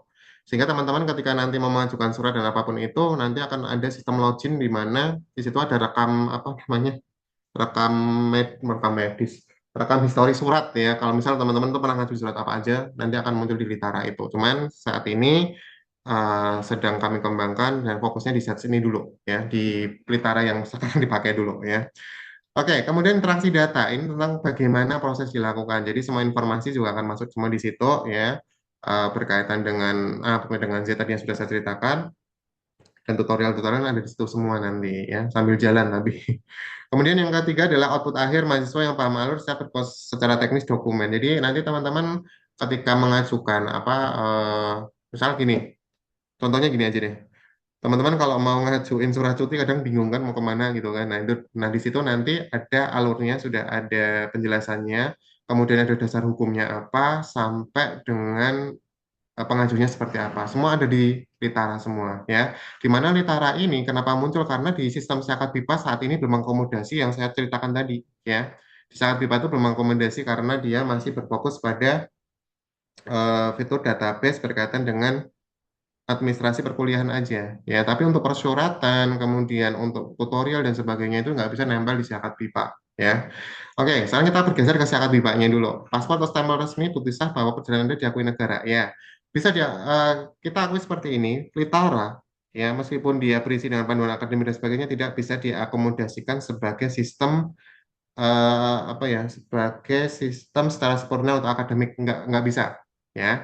Dia adalah pendukung atau ibaratnya kalau kita makan nasi goreng itu ya bumbunya gitu kan. Nah, cerita itu bumbunya. Nah, database-nya di mana?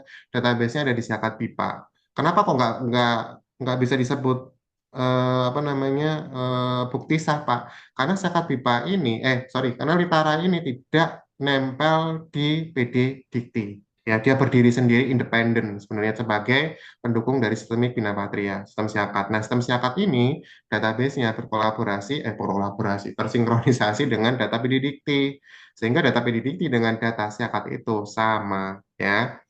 Oke, di sini peran utamanya apa? Sebagai pengajuan judul nanti, ya TA skripsi, ngisi KRS dan sebagainya semua ada di situ ya, jadwal bimbingan, jadwal bimbingan, jadwal kalian kuliah dan sebagainya ada di situ. Tapi jadwal bimbingan apakah ada saat ini? Belum ada teman-teman, sehingga kita bikin Litara untuk mengakomodasi jadwal bimbingan ya.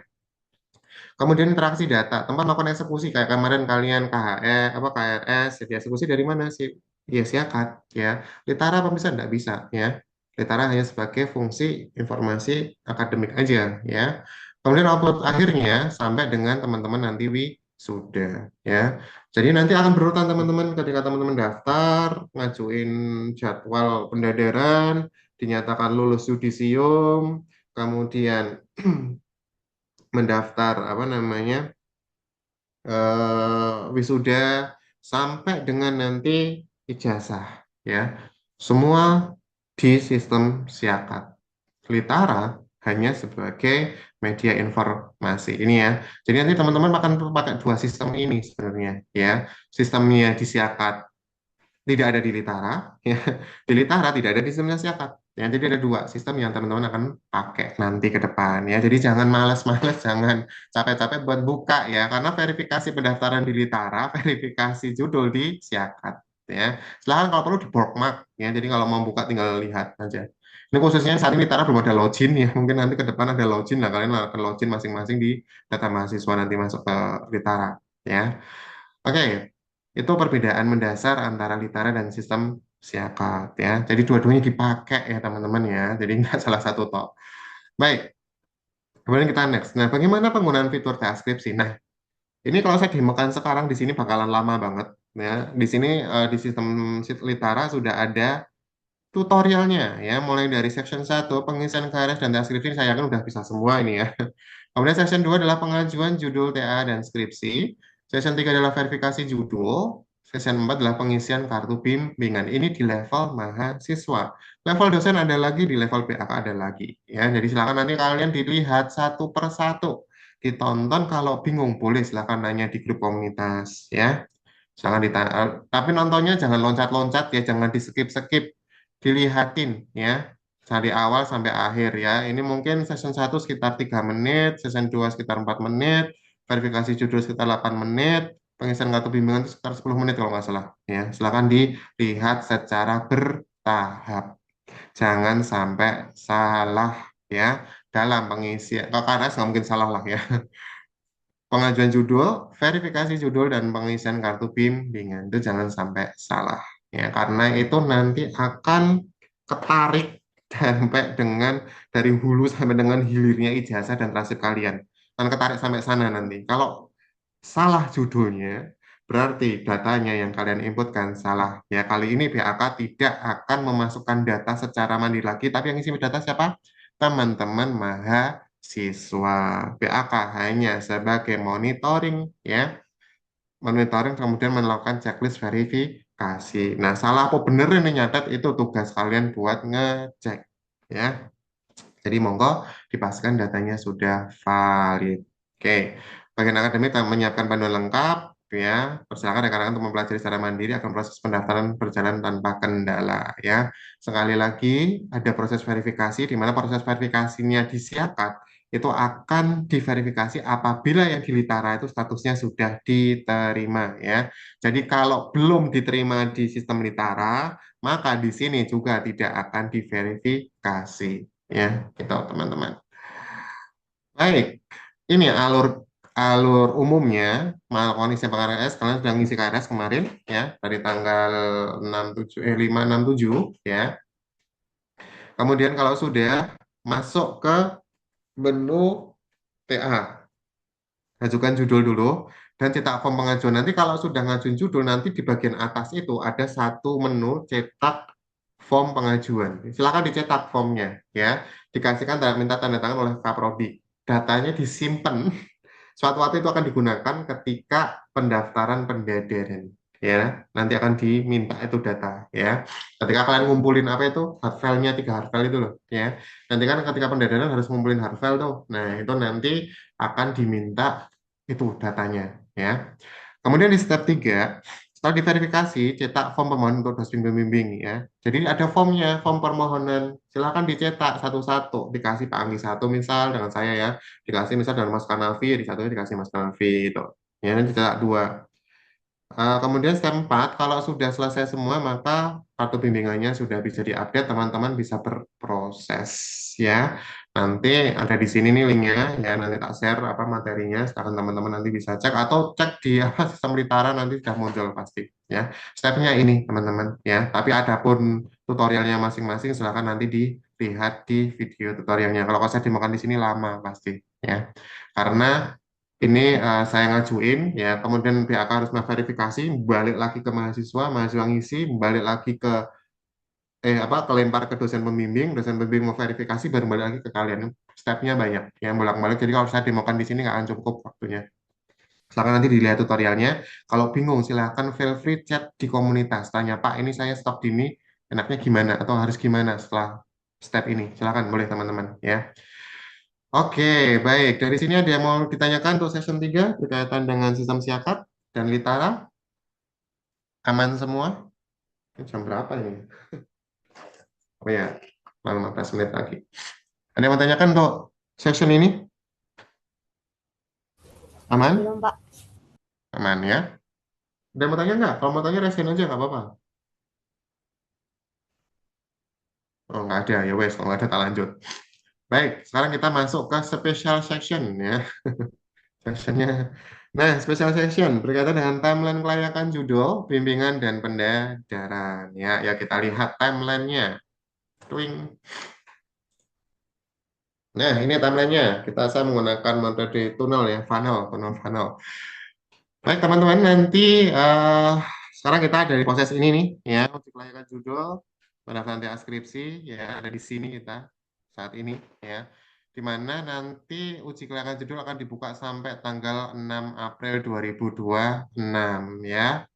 Jadi note ya, di bagian ini ada note-nya, ini nggak kelihatan, coba saya tak geser dulu ini tulisannya, nggak kelihatan. Nah, note-nya, ketika teman-teman melewati batas 6 April, yang terjadi apa? Teman-teman sudah tidak diperkenankan uji kelayakan judul dan harus mengambil di semester depan. Itu pun kalau dibuka, ya uji kelayakan judul kan biasanya dibukanya di awal-awal. Ya, jadi kalau nggak ngajuin, nggak atau nggak selesai di tanggal 6 April, maka teman-teman ya sudah say goodbye dengan skripsi. Ya, kalian secara otomatis akan nambah semester di semester 9 ya. Jadi bicara nih dikejar tanggal 6 April itu harus selesai ya. Ini kan sebenarnya mulai dari tanggal 1 ya, tanggal 1 Februari sampai dengan tanggal 21 sebenarnya di batch 1, sesi 2 di 27 sampai dengan 6 April ya. Silakan dikejar teman-teman. Bagi teman-teman yang hari ini nggak atau belum pernah ketemu ya dengan dosennya silahkan bertemu ya. Ini pun sebenarnya sangat disayangkan ya, yang hadir aja cuma 147, padahal data yang ada di kami itu ada 228. Jadi kalau apabila nanti teman-teman yang nggak ikut Zoom hari ini, tertinggal informasi ini ya sudah ya. Berarti kan apa ya, beratnya tanggung jawabnya cuma sampai situ aja gitu kan. Nah, itu ya teman-teman ya, silakan ini tanggal 27 Februari dengan 6 April ini batas terakhir teman-teman uji kelayakan judul, karena setelah 6 April ini semua tidak ada uji kelayakan judul. Ini sudah saya instruksikan ke dosen-dosen apa namanya pembimbing ya. Setelah tanggal 06 tidak ada uji kelayakan judul, langsung semua ke bimbingan. Kalau ada gimana tidak usah dilayani. Silakan disuruh ambil di tahun depan. Ini berlaku mau KIP mau non KIP semua berlaku sama ya. Sehingga teman-teman, dan ini juga perlu diperhatikan ya, saya memberikan instruksi pada dosen pembimbing tidak ada penurunan standar. Ya, meskipun itu udah mepet tanggal 6, tolong Pak di ACC enggak ada penurunan standar. Ya, silakan teman-teman persiapkan sebaik-baiknya. Jangan model seperti ini, nanti aja lah akhir-akhir pasti di ACC kok. Tidak, teman-teman. Ya, saya sudah memberikan instruksi mau mepet H-1 mau selesai, kalau memang belum paham atau belum bisa menjelaskan secara detail sesuai 40% Bapak Ibu dosen pembimbing, maka tidak perlu di ACC ya. Ini sudah saya infokan teman-teman, jadi jangan sampai nanti udahlah sampai santai belakang-belakang aja lah nanti pasti di ACC, tidak ya. Itu tidak akan terjadi. Oke, itu berkaitan dengan uji kelayakan judul dan pendaftaran TA skripsi. Kemudian yang kedua, di bulan April sampai dengan bulan Juli ya. Nanti di sini sudah difokuskan proses bimbingan ya. Berarti kalau sudah lewat tanggal 6 April ya, ya sudah selesai teman-teman. Ya, say hello, ambil surprise tahun depan. Nah, terus ngapain Pak ini kalau nggak, ya sudah monggo mau ngapain gitu ya. Silakan. Ini udah ketentuan dari akademik karena waktunya udah panjang banget ya, di mana teman-teman sebenarnya kalau mau memanfaatkan waktu dengan baik itu harusnya sudah selesai. Ya, intinya jangan nunggu temennya, temanku belum ACC aku nanti aja, jangan ya. Silakan kalau TA skripsi silakan egois ya. Karena ini individu masing-masing. Kemudian di Mei Juli nanti pendaftaran pendadaran akan dimulai di sini ya. Pendadarannya nanti akan dibuka setiap tanggal 1 sampai dengan 15 di setiap bulan ya. Sehingga nanti di bulan April, akhir April akan ada Zoom lagi berkaitan dengan bagaimana cara mendaftar di TA skripsi nanti ya. Jadi akhir April dan nanti minggu akhir, minggu keempat atau minggu ketiga nanti akan ada Zoom yang ketiga, chapter 3 berarti ya. Kemudian nanti pendadarannya akan dilakukan dari tanggal 20 sampai 31 setiap bulan. Jadi cuma ada 3 bulan ya, Mei, Juni, Juli. Silakan teman-teman, harapan kami teman-teman tidak apa namanya, coret merah itu. Teman-teman tidak modelnya aku tak bimbingan bulan Juli aja ya, karena kalian 238 teman-teman ya. 228. Dimana 228 itu nanti pasti akan berapa namanya? berkompetisi cepet-cepetan ya pendaftarnya. Gitu. Jadi silakan kalau memang bisa selesai di bulan Mei ya silakan selesai di bulan Mei. Kalau bisa selesai di bulan Juni silakan bulan Juni. Tapi kalau bulan Juli ya silakan teman-teman persiapkan sebaik-baiknya. Ya, jangan sampai kita nggak buka di bulan Agustus karena di bulan Agustus sudah masuk ke sidang yudisium akademik ya, di mana nanti sidang senat perguruan tinggi berkaitan dengan validasi calon wisudawan dan wisudawati sistem Bina Patria. Jadi nanti SKL-nya kalian sidang secara all in itu akan dilaksanakan di bulan Agustus. Nah, kemungkinan apakah wisudanya bisa maju, Pak? Bisa, ya mungkin bisa maju. Kalau kemarin kan di Desember awal ya mungkin bisa maju di November mungkin nanti. Ya, gitu. Teman-teman berkaitan dengan timelinenya, ya ini nanti tak taruh di sistem Nitara nanti ya. Timelinenya nanti tak informasi-informasi yang lama tak take down, nanti tak ganti yang baru. Silakan nanti teman-teman bisa dipelajari, ya. Ditentukan targetnya mau kapan, ya. Tidak perlu nunggu temennya. Kalau memang mau nge-push silahkan di-push ya. Intinya teman-teman yang bisa memanage waktunya ya mau pendataan kapan karena sekali lagi Bapak Ibu dosen pun juga tidak mungkin selalu standby ya. Silakan nanti selalu apa namanya dipergunakan waktunya jangan sampai nanti mendekati akhir dan Bapak Ibu dosen pembimbingnya tugas keluar gitu. Akhirnya teman-teman nggak bisa ketemu udah akhir mepet di akhir nggak dapat ACC ya. Mau nggak mau ketika lewat tanggal bulan 30 Juli nanti nambah semester apa sih? Masuk semester 9, bayar lagi gitu yang terjadi. Gitu teman-teman. Oke, ada yang mau tanyakan dulu berkaitan dengan timeline ini? Silahkan. Oh ya Mbak Sofia mungkin bisa minta tolong untuk link presensi ya Mbak Sofia bisa di-share. Baik, Pak. Oke. Monggo teman-teman, kita masih punya kurang lebih 10 menit. Ada yang mau tanyakan dulu berkaitan dengan pemaparan hari ini? Silahkan. Kalau ada yang mau tanyakan.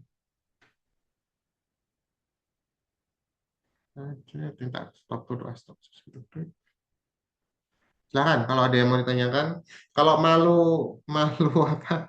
Malu open mic ya silakan lewat chat nggak apa-apa. Silakan. Ini cuma 150 yang ikut. Oke, ada yang mau ditanyakan? Kalau nggak ada ya kita tutup. Oh ini ada. Oke, kita baca dulu. Pak tadi kan ada surat menyurat Mas Dika ya dari tanah tapi tadi sudah saya info Mas Dika ya nanti akan saya buka setelah selesai sosialisasi. Ya, ini belum dibuka. Itu ngakses apa pendaftaran belum bisa itu, masih saya tutup. Gitu.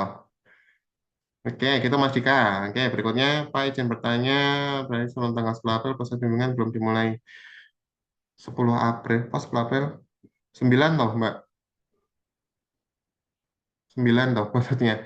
Jadi gini, 10 April itu adalah difokuskan ke bimbingan. Jadi setelah kalian teman-teman daftar udah diverifikasi bimbingan nggak apa-apa. Silahkan bimbingan aja, nggak harus nunggu 10 April. 10 April itu semua sudah difokuskan untuk bimbingan. Jadi uji kelayakan judul sudah tidak dilaksanakan lagi. Gitu, Mbak Dia. Jadi nggak harus nunggu 10 April, lama banget ya. Kalau sudah di ACC, sudah mulai progres, nanti pengajuan judul sudah terverifikasi, langsung aja bimbingan nggak apa-apa. Baik, Mbak Valen, Pak Monsin untuk pembicaraan internal, apakah ada mediasi tersendiri atau face to face dengan dosen terkait? Maksudnya gimana ini, Mas Valen? Sebentar, tak pahami dulu. Kebijakan internal tadi untuk dosennya apakah? Oh, ini maksudnya penentuan apa? Kompetensi ya, Mas Valen ya? Mas Valen mau Mbak Iya. Enggak open mic aja nggak apa-apa kalau misalnya mau open mic. Izin Bapak, Ini, oh, Mas, ternyata.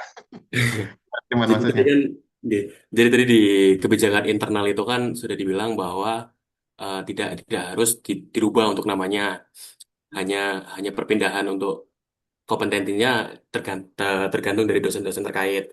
Nah itu Mm-mm. apakah dari mahasiswa yang memberikan mediasi itu sendiri atau hanya cukup face to face seperti itu Pak? Jadi per dosennya aja dibilang, oh Pak mungkin untuk job desk-nya lebih dirubah seperti ini apa?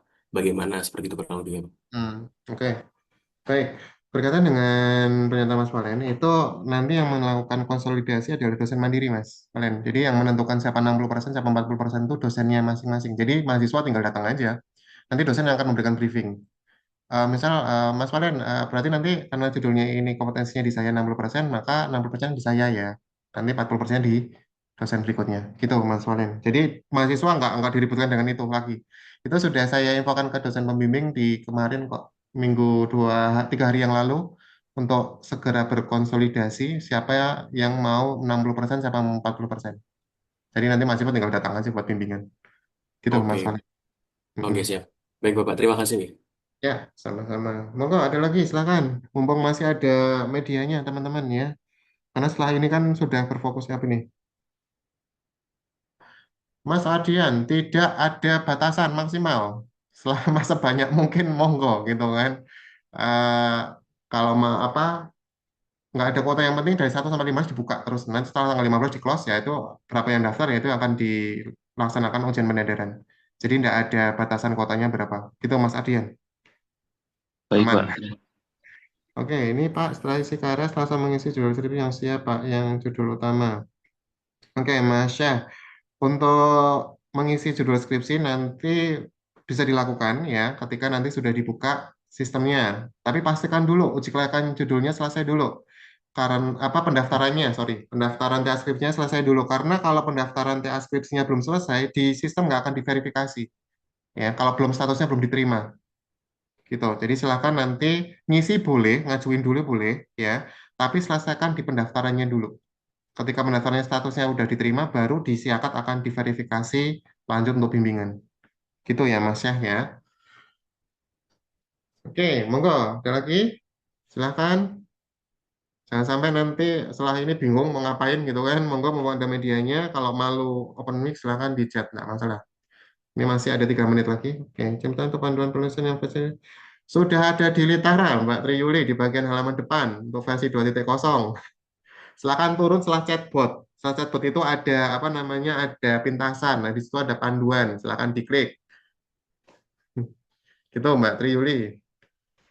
Di halaman paling depan di beranda di bagian bawah setelah chatbot itu bagian bawahnya. Sudah ada. Yang belum ada versi 1.0 nanti tak upload. Gitu, Mbak Yuli. Yo, ada lagi? Oke, Mas Andika. Mereka ada verifikasi latar apakah bangunnya harus mengirimkan kwitansi mana? Apakah itu berbeda dengan pembayaran? Beda, Mas. Pembayaran TA, apa pembayaran TA skripsi. Nanti bisa minta di Mbak Rizky. Atau mau di screenshot di apa namanya? Login mahasiswa itu bagian V itu kan ada komponen TA skripsi kan itu. Nah, di screenshot di situ juga nggak apa-apa. Tapi kalau mau lebih, kalau saya rekomendasinya ya pakai yang kwitansi kertas lah. Minta dari Bu Rizky, gitu, Mas Andika. Beda dengan SP semester ya. Karena itu yang diambil kan komponen TA skripsinya. Gitu ya Mas Andika. Yo, monggo ada lagi nggak? Silakan. Mumpung masih ada waktu dan masih ada medianya, silakan. Karena ini setelah ini kan berfokus lagi ke uji kelayakan judul. Oh ya, sekedar informasi aja ya. Kemungkinan nanti tanggal berkaitan dengan libur Lebaran ya. Ini kan sebenarnya belum dikeluarkan masih resminya. Cuma saya spill dulu. Kemungkinan nanti di tanggal 14 ya itu nanti apa namanya? 14 itu ada 14 itu kemungkinan udah ditutup untuk uji kelayakan judul ya. Tapi tergantung dosennya ya. Kalau dari saya 14 itu eh, kita close ya. Tapi kalau Bapak Ibu dosen mau membuka di 16 dan 17 ya monggo silahkan, nggak masalah gitu. Itu opsional aja. Sehingga silahkan teman-teman mulai di apa ya di rekap waktunya mau kapan ketemu dengan dosen pembimbing. Mumpung ini belum masuk kuliah teman-teman. Kalau setelah 30 tanggal ini kan nanti liburnya kan kurang lebih kalau kita lihat di SKB Menteri itu kan dari tanggal 18 sampai tanggal 24 ya. Berarti kan otomatis 1 minggu itu kebuang waktunya. Nah, sekarang nanti teman-teman mumpung ini masih ada 1 minggu, silakan dikejar dosennya ya. Oke, ini ada lagi untuk nilai 144 zakat itu sudah termasuk ya 144 sudah termasuk sudah termasuk skripsi Mas. Jadi nanti kalau S itu nanti jumlahnya 146 untuk T itu 148, D3 itu 112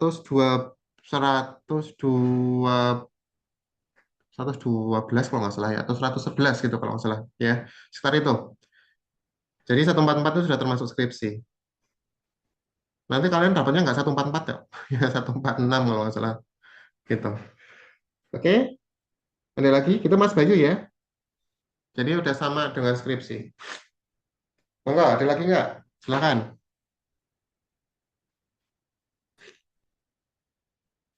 Monggo ada lagi? Ini recordnya mati belum? Masih.